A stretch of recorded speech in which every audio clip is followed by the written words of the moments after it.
Class 5 পঞ্চম শ্রেণী তোমাদের রায় ও মার্টিন প্রশ্নবিচিত্রার প্রথম পর্যায়ক্রমিক মূল্যায়নের আমাদের পরিবেশ বিষয়ের 10 নম্বর স্কুল পর্যন্ত কমপ্লিট হয়ে গেছে। এখন আমরা 11 নম্বর 12 নম্বর 13 নম্বর স্কুলটা কমপ্লিট করবো। ওকে, তো আমাদের চ্যানেলে কিন্তু এরকম পরপর ভিডিও পাওয়ার জন্য তোমরা কিন্তু অবশ্যই চ্যানেলটি সাবস্ক্রাইব করে রাখো ও পাশ থেকে বেল আইকনটি প্রেস করে রাখো। 11 নম্বর স্কুলটা কি আছে, জঙ্গিপুর হাই স্কুল, এই স্কুলটা কমপ্লিট করছি। এবং সবথেকে ইম্পর্টেন্ট কথা, তোমরা কিন্তু এই ভিডিওগুলো দেখার পর একটু শেয়ার করে দাও তোমাদের বন্ধুদের মধ্যে, যাতে তারাও কিন্তু এই স্কুলগুলো প্রশ্নবিচিত্রা সলভ করে যেতে পারে। ওকে, 1 নম্বর কী আছে, সঠিক উত্তরটি বেছে নিয়ে লেখো, বিকল্প প্রশ্নটি লক্ষণীয়। তো সবগুলোই আমরা করে দেবো একের একটা। কী আছে দেখো, ওআরএস বানাতে প্রদত্ত কোনটি লাগে? নুন ও জল, নুন ও চিনি, চিনি ও জল, নুন চিনি ও জল। কোনটা লাগবে? ওআরএস বানাতে কিন্তু নুনও লাগবে, চিনিও লাগবে আর জলও লাগবে, তাই অপশান কী হবে? ঘ হবে। নুনও লাগবে, চিনিও লাগবে আর জলও লাগবে। ওকে, 1-এর 2, বৃষ্টির সম্ভাবনা কথা বুঝতে পারে। বৃষ্টির সম্ভাবনার কথা বুঝতে পারে কে? কাক, পিঁমড়ে, টিকটিকি না বানর? এটা কিন্তু হবে পিঁমড়ে। পিঁমড়ে কিন্তু বৃষ্টির সম্ভাবনার কথা আগে থেকে বুঝতে পারে। দেখবে যখন লাইন ধরে সরা হয়ে লাইন ধরে যাচ্ছে ট্রেনের মতো। 1-এর 3, যক্ষা রোগের চিকিৎসা পদ্ধতি হলো। যক্ষা রোগের ক্ষেত্রে কিন্তু ডিওটি চিকিৎসা করা হয়। এই চিকিৎসা কিন্তু যক্ষা রোগের ক্ষেত্রে করা হয়। এবার অথবা দেখো, পূর্ণবয়স্ক মানুষের হাড়ের সংখ্যা খুব গুরুত্বপূর্ণ। একটা পূর্ণবয়স্ক মানুষের হাড়ের সংখ্যা কটা হবে? 206টি। এটা কিন্তু ভীষণ ইম্পর্টেন্ট। বাচ্চাদের ক্ষেত্রে হবে 300-র বেশি। বাচ্চাদের ক্ষেত্রে হলে কি বলছি, বারবার বলছি, বাচ্চাদের ক্ষেত্রে হলে 300-র বেশি, আর পূর্ণবয়স্ক হলে 206টি। তাহলে এখানে প্রশ্ন কী যে পূর্ণবয়স্ক, তাই হবে কি 206, অপশান হবে 206। ওকে, এবার চলে আসো 2-এর দিকে, শূন্যস্থান পূরণ করো। 2-এর 1, হাড়গুলি অস্থি সন্ধিতে ড্যাশ দিয়ে লাগানো থাকে। হাড়গুলি অস্থি সন্ধিতে লিগামেন্ট দিয়ে লাগানো থাকে। লিগামেন্ট দিয়ে লাগানো থাকে। লিগামেন্ট হচ্ছে একটা সরু সুতোর মতো, যেটা টানলে বাড়বে, হুট করে ছিঁড়ে যাবে না। সেগুলো হচ্ছে কি অস্থি সন্ধির সঙ্গে হাড়গুলো জয়েন্ট হওয়ার সময় এই লিগামেন্ট দিয়ে কিন্তু আটকানো থাকে। ওকে, 2-এর 2, ড্যাশ মাছের কোনো কাঁটা নেই। এমন একটা মাছের নাম বলে, কোনো কাঁটা নেই। তোমরা লিখতে পারো চিংড়ি মাছ। চিংড়ি মাছের কিন্তু কোনো কাঁটা নেই। ওকে, এবার চলে আসো 2-এর 3, 2 পদ্ধতিতে জল শোধন করা হয়। একটি পদ্ধতি হলো প্রাকৃতিক পদ্ধতি, অপর পদ্ধতিটি কি? দুটো পদ্ধতির মধ্যে দিয়ে জল শোধন করা হয়। একটা প্রাকৃতিক পদ্ধতি, আর একটা পদ্ধতি কি? রাসায়নিক পদ্ধতি। কী হবে এটা? রাসায়নিক পদ্ধতি। ওকে, এবার চলে আসে 3-এর দিকে, সত্য বা মিথ্যা নির্বাচন করো, বিকল্প প্রশ্নটি লক্ষণীয়। যাই হোক, সত্য মিথ্যা সবগুলোই করবো। 3-এর আগে দেখো, পটাশিয়াম পারম্যাঙ্গানেট জল শোধন করে। ঠিক না ভুল হবে? এটা কিন্তু ঠিক হবে। পটাশিয়াম পারম্যাঙ্গানেট কিন্তু জল শোধন করতে কাজে লাগে। এবার 3-এর 2, দোআঁশ মাটিতে বালি ও কাদার ভাগ সমান। এটাও কিন্তু ঠিক হবে। দোআঁশ মাটিতে কিন্তু বালি এবং কাদার ভাগ সমান। ওকে, এবার চলে আসো অথবা প্রশ্নটা, ত্বকে রোদ লাগলে ভিটামিন সি তৈরি হয় না? একদমই কাটা। ত্বকে রোদ লাগলে কিন্তু ভিটামিন ডি তৈরি হয়, ভিটামিন ডি ভিটামিন। ওকে, এবার চলে আসো 4-এর দিকের, বাম দিকের সঙ্গে ডান দিক মেলাও। বাম দিক আর ডান দিক এটা কিন্তু আমরা ম্যাচ করবো। 4-এর 1 কী দিয়েছে? ফিমার। ফিমারটা কি? ফিমার হচ্ছে পায়ের হাড়কে আমরা কী বলি? ফিমার বলবো। ওকে, কেঁচো। কেঁচো কী হবে? অমেরুদণ্ডী প্রাণী হবে। গ। মেলানিন হচ্ছে কি? ত্বক কালো বা সাদা, তার উপর সেটা কিন্তু মেলানিনের উপর ডিপেন্ড করে। ওকে, তাহলে ফিমার থেকে কী হলো? পায়ের হাড়। কেঁচো থেকে কী হলো? অমেরুদণ্ডী প্রাণী। আর মেলানিন থেকে হচ্ছে ত্বক। তাহলে আমাদের 11 নম্বরটা হয়ে গেল। 12 নম্বর স্কুলটা কী আছে?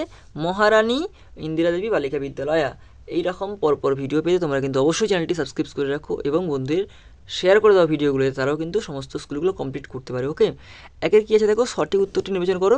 1-এর 1, আমাদের চামড়ায় স্তর আছে। আমাদের চামড়ার কটি স্তর আছে? 2টি স্তর আছে। অপশান ক হচ্ছে কি 2টি স্তর আছে চামড়ায়। ওকে, পরেরটা কী আছে? থাবার নিচে নখ লুকিয়ে রাখে। থাবার নিচে লুকিয়ে রাখে কি? কে? বিড়াল। বিড়াল এমন একটা প্রাণী যে এরকম থাবা ধরো, এই নখগুলোকে, যে নখগুলো আছে এমন নিচে কিন্তু লুকিয়ে রাখবে, নিচে লুকিয়ে রাখবে, দেখতেই দেবে না, মনে হবে যেন নরম, এরকম হাত দেবে নরম লাগবে। ওকে, 1-এর 3 দেখো, মাটির সজীব জৈব উপাদান হলো। মাটির সজীব জৈব উপাদান কোনটা হবে? এটা হবে কেঁচো। কেঁচোকে তাই কী বলা হয়? কেঁচোকে বলা হয় কৃষকের বন্ধু। যেমন মাটির সজীব জৈব উপাদান, সেরকম কৃষকের বন্ধু হচ্ছে কেঁচো। কারণ কেঁচো কিন্তু মাটিকে আলগা করে দেয় এবং মাটির ভিতরে অক্সিজেন সরবরাহ করে। ওকে, এবার 1-4 চলে আসো, আমাদের শরীরের হাড়ের সংখ্যা। আমাদের শরীরে কিন্তু হাড়ের সংখ্যা একটা পূর্ণবয়স্ক মানুষের ক্ষেত্রে হবে 206টি পূর্ণবয়স্ক মানুষের ক্ষেত্রে হবে 206টি, ছোটো ছোটো শিশুদের ক্ষেত্রে হবে 300-র বেশি। ওকে, এবার চলে আসো 2 দাগের বাম দিকের সঙ্গে ডান দিক স্তম্ভ মেলা, মানে বাম দিক আর ডান দিক মেলাতে বলছে। চিংড়ি, চিংড়ি কী হবে? চিংড়ি হবে একটা অমেরুদণ্ডী প্রাণী। ঘ, চিংড়ি কী হবে? একটা অমেরুদণ্ডী প্রাণী। টিয়া, টিয়া কী হবে? টিয়া হবে বন্য পাখি। টিয়া কী হবে? বন্য পাখি। মাটির স্বাভাবিক উপাদান, মাটির স্বাভাবিক উপাদান কী হবে? নাইট্রোজেন সার। খ, অপশান খ, ডান দিকের অপশান খ, নাইট্রোজেন সার। হৃৎপিণ্ড, হৃৎপিণ্ড কী হবে? মানব শরীরের পাম্প, মানে রক্তকে পাম্প করে সারা শরীরে ছড়িয়ে দিতে কিন্তু হৃৎপিণ্ড কাজে লাগে। ওকে, এবার চলে আসো 3 দাগে। কী দিয়েছে 3 দাগে? শূন্যস্থান পূরণ করো। 3-1, শরীরে পুষ্টি পদার্থ ও অক্সিজেন পৌঁছে দেয় ড্যাশ। শরীরে পুষ্টি পদার্থ ও অক্সিজেন পৌঁছে দেয় কিন্তু রক্ত। কয়তো রক্ত। হাতের ড্যাশতে বেশি ঘষাঘষি হয়, হাতের চেটো বা তালুতে। কী লিখবো আমরা? চেটোতে, হাতের চেটোতে কিন্তু বেশি ঘষাঘষি হয়। 3-3, বয়স বাড়লে ত্বক ড্যাশ তৈরি কমে যায়। বয়স বাড়লে ত্বকে মেলানিন তৈরি কমে যায়, মেলানিন তৈরি কমে যায়। ওকে, ড্যাশ প্রতিরোধে শিশুদের ডিওটি চিকিৎসা করা হয়। কি প্রতিরোধে? যক্ষা প্রতিরোধে। যক্ষা প্রতিরোধে কিন্তু শিশুদের ডিওটি চিকিৎসা করা হয়। 4 দাগের একটি বাক্যে উত্তর দাও। মাটির দলা জলে ফেলে প্রথমে কি হবে? দেখো, মাটির দলা যদি আমরা জলে ফেলে, দেখো কী হবে? দেখো, মাটির দলা জলে ফেলে প্রথমে জলের মধ্যে বাতাসের বুদবুদ উঠবে। তোমরা লক্ষ্য করে পুকুরের মধ্যে এক ফোঁটা বা বালতির মধ্যে জল আছে, তোমার ছোটো বাচ্চা হয়তো কেউ সাঁতার জানো না, তো ঘরের মধ্যে বালতির মধ্যে জল আছে, হ্যাঁ, একটা দলা একটা মাটির ডেলা ওই বালতির মধ্যে ফেলে দেবে ওই জলের মধ্যে কিন্তু বুদবুদ করে কিন্তু বাতাসের অক্সিজেন উঠবে। ওকে, বা কার্বন ডাইঅক্সাইড উঠবে। বাতাসের ওই জলের মধ্যে কিন্তু বাতাসের বুদবুদ উঠবে। ওকে, এবার চলে আসো ধমনী কি। 4 2 কি দিয়েছে? ধমনী কি? ধমনী হলো রক্তবাহ যা দেহের ভিতরের দিকে থাকে। ধমনীর মাধ্যমে বিশুদ্ধ রক্ত সারা শরীরে ছড়িয়ে যায়।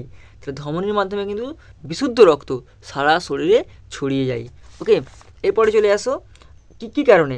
4-3, কী কারণে মেলানিন তৈরি হয় না? অপুষ্টির কারণে, অসুস্থ হলে মেলানিন তৈরি হয় না। যদি শরীরে তোমার অপুষ্টিতে দেখা যায় সেক্ষেত্রে কিন্তু মেলানিন তৈরি হবে না। ওকে, রক্তাল্পতা কি? রক্তাল্পতা মানে রক্ত অল্পতা, রক্তের অল্প কারণ কি? দেখো, রক্তাল্পতা একটি রোগ যার ফলে নখ ফেটে যাওয়া, নখের মাঝখানটা চামচের মতো হয়ে যাওয়া, নখ ফ্যাকাশে হয়ে যাওয়া হয়ে যেতে পারে। ওকে, এবার চলে আসো পরের পৃষ্ঠা কী দিচ্ছে দেখি। 12 নম্বর স্কুলটা শেষ হয়ে গেলে এবার আসি 13 নম্বর স্কুল। 13 নম্বর স্কুল কী দিয়েছে? নবদ্বীপ শিক্ষা মন্দির HS।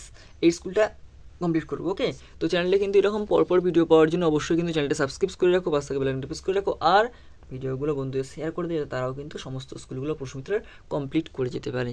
1 দাগের সঠিক উত্তরটি নির্বাচন করো, যে কোনো দুটি। মানবদেহের কোমর থেকে হাঁটু পর্যন্ত হাড়ের নাম। কোমর থেকে হাঁটু পর্যন্ত হাড়ের কী নাম আছে? কোমর থেকে হাঁটু পর্যন্ত হাড়ের নাম হচ্ছে কি? অপশান খ, ফিমার। ফিমার হচ্ছে কি? কোমর থেকে হাঁটু। আমাদের দেহের ত্বকের স্তর, ত্বকের 2টি স্তর আছে, আমাদের দেহের ত্বকের 2টি স্তর আছে। রসিকবিল অবস্থিত, রসিকবিল কোথায় অবস্থিত? কোচবিহারে অবস্থিত রসিকবিল। হাওড়ার সাঁতরাগাছি ঝিল, কোচবিহারের রসিকবিল। পুরুলিয়ার সাহেব বাঁধ। ঠিক আছে, সব কিছু কিন্তু পরপর বলে দিচ্ছি। হাওড়া সাঁতরাগাছি ঝিল, কোচবিহার হলে রসিকবিল, আর পুরুলিয়ার সাহেব বাঁধ। ওকে, এবার চলে আসো 2 দাগের শুদ্ধ অশুদ্ধ লেখো। মেলানিনের জন্য মানবদেহের চামড়ার রং কালো হয়। ঠিক, মানবদেহে মেলানিনের প্রভাবে কিন্তু চামড়ার রং কালো হয়।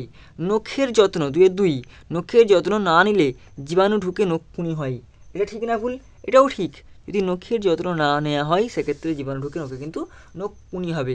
2-3, চিংড়ি একটি মেরুদণ্ডী প্রাণী। না, একদম ভুল। চিংড়ি একটা অমেরুদণ্ডী প্রাণী। আর মেরুদণ্ডী প্রাণীর উদাহরণ মানুষ, কুকুর, বিড়াল, সাপ, বাঘ, হাতি, অনেক প্রচুর আছে। তাহলে চিংড়ি একটা কী হবে? অমেরুদণ্ডী প্রাণী, মেরুদণ্ডী প্রাণী নয় কিন্তু। ওকে, 3 দাগের শূন্যস্থান পূরণ করো যে কোনো একটি।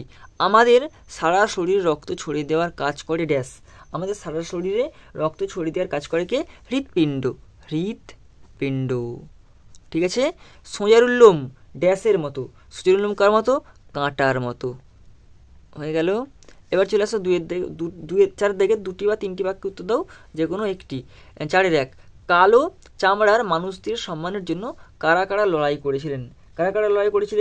এটা হবে Mahatma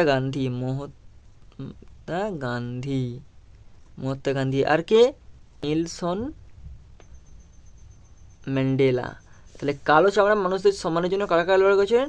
Mahatma Gandhi, Nelson Mandela. Okay, এবার চলে আসো 4-2, মানব দেহে ত্বকের কাজ কি? মানব দেহের ত্বকের কাজ কি দেখে নাও। এক হচ্ছে ত্বক আমাদের দেহকে বাহ্যিক আঘাত থেকে রক্ষা করে। তা ত্বক কী করছে? আমাদের দেহকে বাহ্যিক আঘাত থেকে রক্ষা করছে। 2, চামড়ার নিচে থাকা মাংসপেশি, শিরা, ধমনী প্রভৃতিকে ত্বক বাইরের আঘাত থেকে বাঁচায়। ত্বক না থাকলে সামান্য আঘাতেই দেহ থেকে রক্ত পড়তো। ত্বক না থাকলে কি হতো? সামান্য আঘাতে দেহ থেকে রক্ত পড়তো। এবার চলে আসো 4-3, 2টি মেরুদণ্ডী ও 2টি অমেরুদণ্ডী প্রাণীর নাম লেখো। তা কী করতে বলছে? 2টি মেরুদণ্ডী প্রাণীর নাম লেখো। মানুষ আর বিড়াল, কুকুর। তাহলে মেরুদণ্ডী প্রাণীর নাম কি লিখলাম? মানুষ, বিড়াল, কুকুর। অমেরুদণ্ডী প্রাণী কী হবে? চিংড়ি লিখেছ, মাকড়সা, অক্টোপাস। ঠিক আছে, এগুলো কিন্তু অমেরুদণ্ডী প্রাণীর উদাহরণ হবে। কেঁচো। ওকে, এবার চলে আসো 5-এর দাগের। 5-এর দাগের কী দিয়েছে দেখো, 5 থেকে 6টি বাক্য উত্তর যে কোনো একটি। আমরা সবগুলোই করবো। দেখো 5-1, মাটির শ্রেণীবিভাগ সংক্ষেপে আলোচনা করো। মাটির শ্রেণীবিভাগ দেখো, মাটির যদি শ্রেণীবিভাগ করি আমরা, মাটি প্রধানত 3 প্রকার। একটা এঁটেল মাটি, একটা বেলে মাটি, একটা দোআঁশ মাটি। তাহলে এঁটেল মাটি কী হবে দেখো, এঁটেল মাটি দেখো এই মাটিতে কাদা কণার ভাগ সবচেয়ে বেশি, তাই এই মাটির জল ধারণ ক্ষমতা খুব বেশি। তাহলে এই মাটিতে কাদা কণার ভাগ সবচেয়ে বেশি, তাই এই মাটির জল ধারণ ক্ষমতা খুব বেশি। বেলে মাটি, এই মাটিতে বালির কণা ভাগ বেশি কিন্তু কাদার কণা কম, এই মাটির জল ধারণ ক্ষমতা খুব কম, এই মাটির জল ধারণ ক্ষমতাও খুব কম। দোআঁশ মাটি, এই মাটি বালি ও কাদা কণার ভাগ প্রায় সমান, জল ধারণ ক্ষমতা মাঝারি এবং চাষের পক্ষে খুব উপযোগী। ওকে, এবার চলে আসো পুকুরের জল। পরের প্রশ্ন 5-2, পুকুরের জল পরিষ্কার রাখতে কী কী নিষেধাজ্ঞা জারি করা উচিত? প্রথম আমরা বলি, পুকুরের মধ্যে কিন্তু গরু মহিষ স্নান করানো যাবে না। পুকুরে কিন্তু দেখো প্রথমে লিখে দেখো, পুকুরে গবাদি পশু স্নান করা যাবে না। বাড়ির আবর্জনা যেমন প্লাস্টিক, পলিথিন এইসব জিনিস কিন্তু পুকুরে ফেলা যাবে না। পুকুরে কাপড় কাচা জলও ফেলা যাবে না। সবই কিন্তু পুকুরের জল পরিষ্কার থাকবে। ওকে, পরের প্রশ্ন চলে আসো 5-3, জীববৈচিত্র্য কাকে বলে? জীববৈচিত্র্য হ্রাস পাওয়ার একটি কারণ লেখো। প্রথম আমরা জানি জীববৈচিত্র্য দেখো, আমাদের চারিপাশে বিভিন্ন বাস্তুতন্ত্রে বিভিন্ন উদ্ভিদ ও প্রাণী প্রকৃতির সমাবেশকে একত্রে জীববৈচিত্র্য বলবো। তাহলে আমাদের চারিপাশে বিভিন্ন বাস্তুতন্ত্রে বিভিন্ন উদ্ভিদ ও প্রাণী প্রজাতির সমাবেশকে একত্রে জীববৈচিত্র্য বলবো। যেমন অরণ্য, সমুদ্র প্রভৃতি স্থানের জীববৈচিত্র্য বিভিন্ন হয়। এবার চলে আসো জীববৈচিত্র্য হ্রাস পাওয়ার কারণ। প্রথম কথা হচ্ছে পরিবেশ দূষণ। কৃষিজমিতে কীটনাশক ছড়ানোর ফলে উপকারী পতঙ্গ যেমন প্রজাপতি ধ্বংস হয়ে যাচ্ছে। আর এটা দেখো গাছপালা ধ্বংস, ফাঁকা জায়গায় অনেক রকম গাছ জন্মায়, সব জায়গায় পরিষ্কার করে চাষ করা হয়, ফলে সর্পগন্ধা, মেহেন্দির মতো ওষুধি গাছ হারিয়ে যাচ্ছে। ওকে, তাহলে আমাদের কিন্তু 13 নম্বর স্কুল পর্যন্ত কমপ্লিট হয়ে গেল। আমাদের চ্যানেলে কিন্তু এরকম পরপর ভিডিও পেতে তোমরা কিন্তু অবশ্যই চ্যানেলটি সাবস্ক্রাইব করে রাখো, পাশে বেল আইকনটি প্রেস করে রাখো।